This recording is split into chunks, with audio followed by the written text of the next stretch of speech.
Chapter 2. I bump into Kelly on my way back inside. She barely grunts hello. Good morning to you too, I tell her as she goes past me again with a pair of jeans out of the dryer. She stops in her tracks and turns to face me. You're criticizing me for being grumpy? Well, you just blessed by me like I'm not even here. So, I'm supposed to be a mind reader? What's this supposed to mean?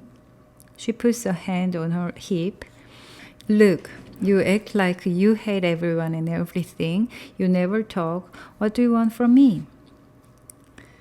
I look from side to side. A little civility? Nice idea, she says, pounding up the stairs. Why don't you try it? I stand there for a good 5 minutes stunned. I want to shout. Why don't you try losing a leg and see what it's like? I want to chase her up the stairs and yell at her for being batty and unfeeling and just wrong. Instead, I go back to bed and hug Lucas the bear. And when Mom leaves to take Kelly to school, I pretend to asleep. When they're gone, I'm relieved. Dad already left for a job, so I have the house to myself. Me, myself, and my thoughts. At first, I'm glad to be alone. I don't have to pretend to be fine, but I can't seem to get Kelly's words out for my head. Soon, I feel anchored to my bed, caged in its wide open room. The phone rings, and when I check caller ID, I see that it's Fiona's cell. I almost don't answer, but at the last minute, I punch talk. Are you ready? She asks. I'm on my way over to pick you up. She says the same thing every morning. No, I answer, just like every morning. Come on, Jessica, she says with a sigh. You can't put it off forever. Watch me, I grumble. There's just the hum of therapy for a minute. Then she says, do your parents realize how depressed you are? I'm quiet, crippled, depressed. What's the difference? Look, you need to get out of there. We're on half day today, so get ready. Because I'm coming over after school. I don't care what you say. You're getting in my car and we're going out for lunch. I'll take you to Angelo's. I can't, I tell her. I'm a mess. Yeah, you're a mess and we're gonna fix that. Expect me.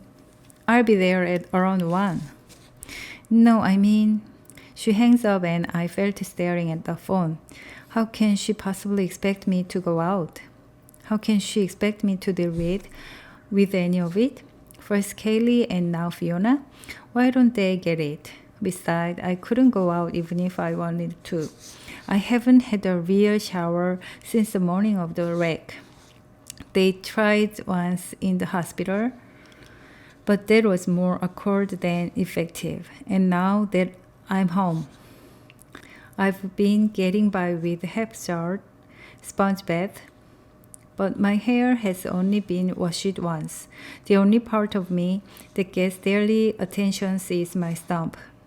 Massage desensitized, clean, dry dress, twice a day, every day.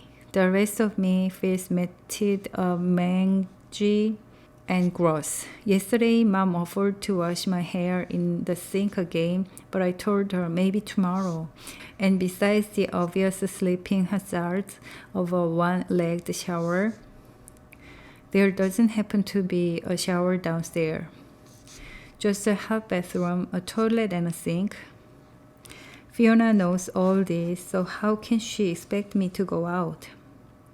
I know she means well, but she obviously doesn't understand what I'm going through. So I'm a little mad, a little in a state of disbelief.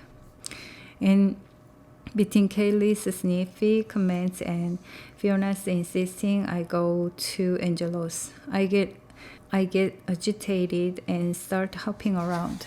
I hop out of my wide open room, hop over the chicken, hop all over the place.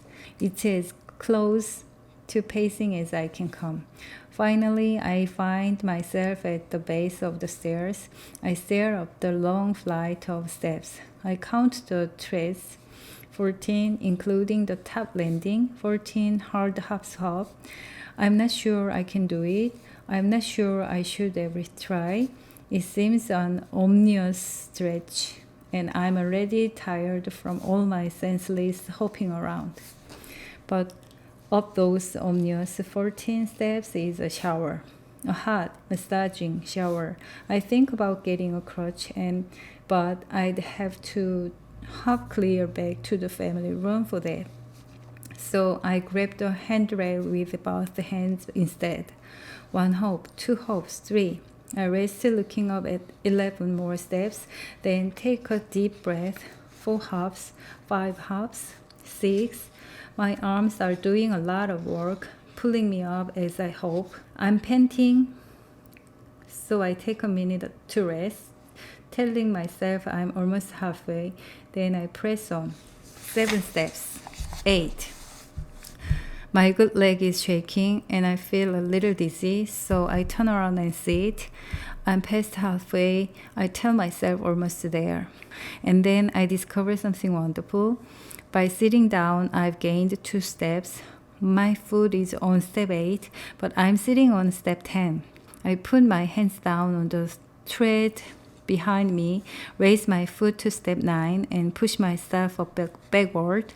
I'm sitting on 11. I push up to 12 to 13.